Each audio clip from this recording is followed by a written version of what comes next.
నమస్తే. ప్రస్తుతం మనతో పాటు ప్రముఖ విశ్లేషకులు ఇమ్మంది రామారావు గారు ఉన్నారు. ఆయనతో మాట్లాడదాం. నమస్తే సార్. నమస్తే అమ్మ.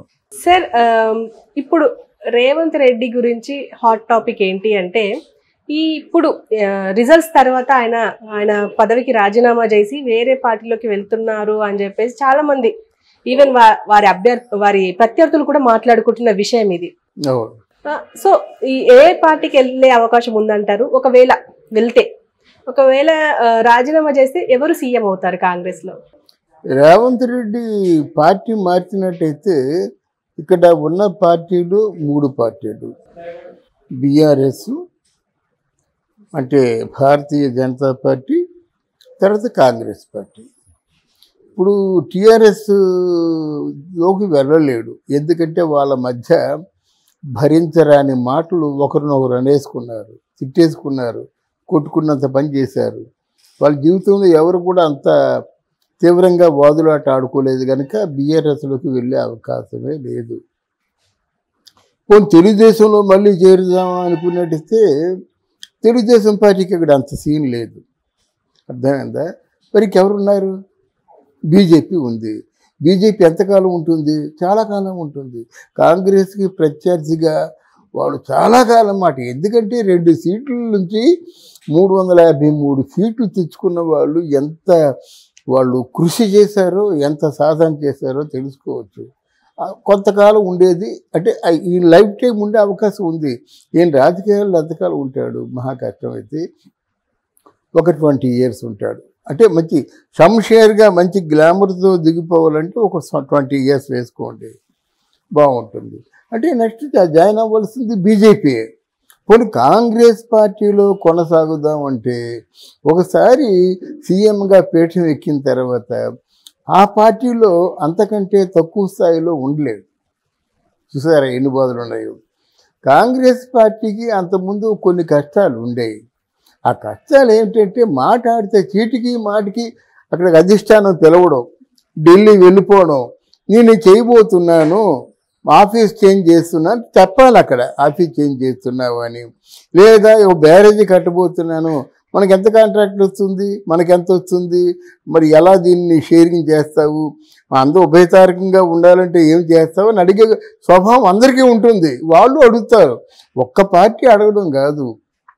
కేంద్ర ప్రభుత్వం ఏముంటుందంటే రాష్ట్రాల నుంచి కొంత మరి వాళ్ళు అండర్స్టాండింగ్ ఉంటుంది. దాన్ని అంత గట్టిగా చెప్పుకోవడం మంచిది కాదు, కానీ మరి అండర్స్టాండింగ్ ఒకటి ఇవ్వాలి. ఈయన ఇండిపెండెంట్గా ఏ నిర్ణయాలు తీసుకోవడానికి వీల్లేదు. పోనీ ప్రజా సంక్షేమం కోసం ఏమైనా చేద్దామంటే లేదు. ఈయనకి శక్తికి మించినటువంటి వాగ్దానాలు చేశాడు. అంతే కదా.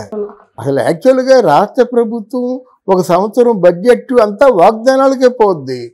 మరి 5 సంవత్సరాల్లో 1 సంవత్సరం బడ్జెట్ ఎక్కడి నుంచి తెస్తావు నువ్వు? ఒకటి. అయితే రాష్ట్ర ప్రభుత్వంలో అభివృద్ధి కోసం కేంద్ర ప్రభుత్వంతో కొంచెం ఏదైనా బాగా అండర్స్టాండింగ్ ఉంటే ఇస్తారు.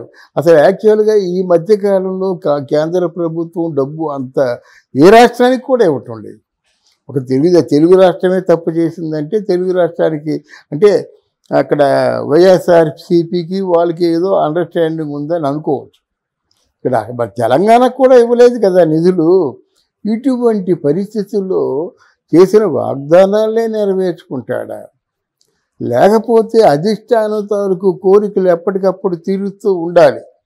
ఆ గుంతమ్మ కోరికలనే నెరవేర్చుకుంటాడా?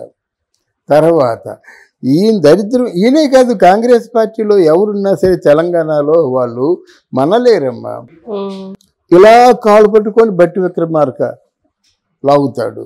పైగా మాట్లాడితేనే నేను ఉప ముఖ్యమంత్రిని కదా, నీ ఫోటో అంతే నా ఫోటో ఉండాలి, నువ్వు పుష్పగుచ్చం ఎంత ఇచ్చావో అంతే పుష్పగుచ్చం నేను ఇవ్వాలా, నువ్వు ఎప్పుడు వెళ్తావో నేను అప్పుడే రావాలా, నువ్వు జనంలోకి వెళ్ళినప్పుడు నేను రావాలా, నువ్వు చేయి పైకెత్తే నేను చేయి పైకెత్తాలి పట్టుదలతోని ఆయన ప్రాణం తీసేస్తున్నాడు అన్నమాట. ముఖ్యమంత్రితో సమానమైన స్థాయిలో ఉండాలని అనుకున్న వ్యక్తి భట్టి.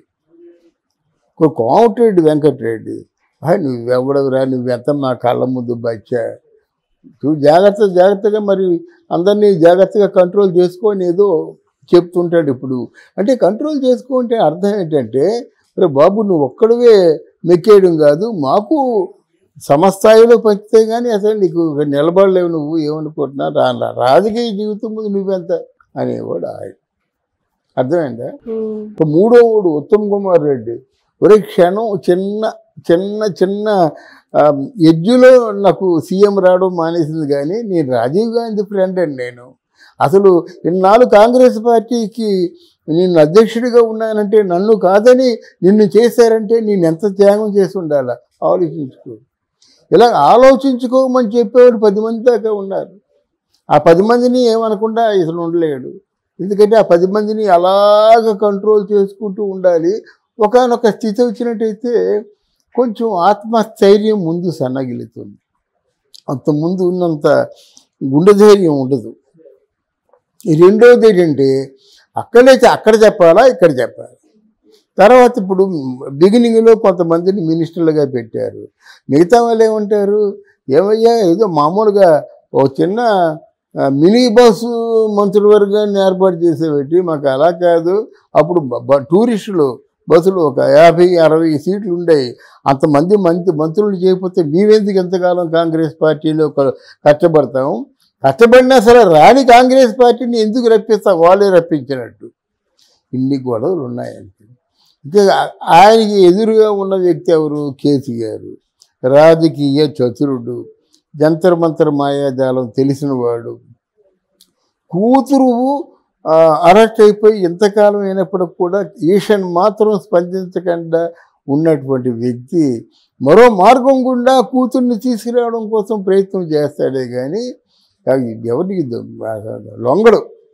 ఆ పరిస్థితి ఉంది. తర్వాత ఏంటంటే ఆయన పెద్ద ఇబ్బందులు ఉండవు. ఆయన రాజకీయ పార్టీలో సీఎంగా ఉన్నప్పుడు పరిపాలన అంతా మిగతా వాళ్ళ మీద బేసి జరగలేదు. ఎంత కేసీఆర్, హరీష్ రావు, మన కేటీఆర్, కవిత. ఇప్పుడు వాళ్ళు కేసీఆర్ని బెదిరించే వాళ్ళు ఎవరు లేరు. కేసీఆర్ తాలూకు కనుసన్నల్లో మసలుకునే వాళ్ళే ఉన్నారు, కానీ ఈయనలా 10 మంది కాళ్ళు పట్టుకొని రెక్క పట్టుకొని లాగే వాళ్ళు ఎవరు లేరు. అదొక మంచి ఆయనకి చాలా మంచి ప్లాన్ వేశారన్నమాట. ఎవరైనా వస్తారా, ఎంత ఇస్తారు, నా మాటకు మాత్రం తిరుగులేదు, ఫైనల్ డెసిషన్ నాదే, ఇష్టమైతే రండి అని చెప్పే పరిస్థితుల్లో కేసీఆర్ ఉన్నాడు. అందువలన ఇప్పటికే ఆయన బాగా విసిగిపోయిన పరిస్థితి ఉంది. అయితే వాగ్దానాలని నెరవేర్చలేని పరిస్థితి. ఇక్కడ రేవంత్ రెడ్డి కాదు, రేవంత్ రెడ్డి తాత వచ్చినప్పుడు కూడా వాగ్దానాలు ఎక్కడి నుంచి చేస్తాడు, డబ్బులు ఎక్కడి నుంచి చేస్తాడు. రైతు రుణమాఫీ అన్నాడు, ఎన్ని లక్షలు. అప్పుడు కేసీఆర్కి ఏంటంటే మోర్ దాన్ ఇనఫ్, అంటే సర్ప్లస్ మనీ ఉండేది కనుక పంచేవాడు అందరికీ. ఏం చేద్దామనుకో దళిత బంధువు పంచేవాడు కొంతమందికి. అంటే ఒక మాట చెప్పాడంటే, ఒక వాగ్దానం చేశాడంటే నెరవేర్చుకునే అవకాశం ఆయనకు ఉంది. ఇక్కడ అలా కాదు కదా. ఒకసారి ఆ బాస్ దగ్గరికి వెళ్ళి, హైకమాండ్ దగ్గరికి వెళ్ళి ఒక 20,000 కోట్లు కావాలి, ఒక 50,000 కోట్లు కావాలి, నో నథింగ్ డూయింగ్, మీరు చేయండి, ఆలోచన చేయండి అంటే తప్ప ఈయన 20,000 కోట్లు అడిగితే ఇచ్చేసే పరిస్థితుల్లో వాళ్ళు లేరు. మనం అంటే వాస్తవాలు మాట్లాడుకుందాం. ఇటువంటి పరిస్థితుల్లో ఆయన చాలా వరకు ఆయన డిప్రెషన్లో ఉన్నాడు. ఇకపోతే మోదీకి రేవంత్ రెడ్డికి చాలా మంచి అండర్స్టాండింగ్స్ ఉన్నాయి ప్రస్తుతం. మోదీని చాలా గౌరవించాడు. మోదీకి ఉన్న ఇంప్రెషన్ ఏంటంటే సింగిల్ హ్యాండ్తో తెలంగాణలో కాంగ్రెస్ పార్టీని గెలిపించాడనే ఇంప్రెషన్తో ఉన్నాడు. మోడీ ఎంపిక చేసుకుంది మంచి డైనమిక్ రాజకీయ నాయకుడిని, లైక్ పవన్ కళ్యాణ్ అన్నమాట.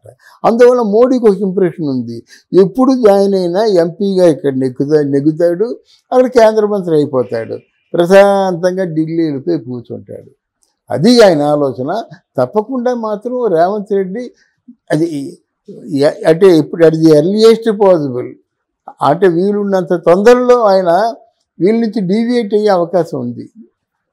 ఒకవేళ రాజీనామా డ్రామా ఇంకొందుకు కూడా కావచ్చు.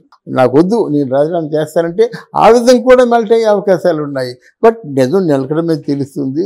బట్ ఎనీవే ఈరోజు రేవంత్ రెడ్డి పొజిషన్ మాత్రం కరవమంటే కప్పకు కోపం, విడవమంటే పాము కోపం అనేటువంటి సామెతలాగా ఉంది.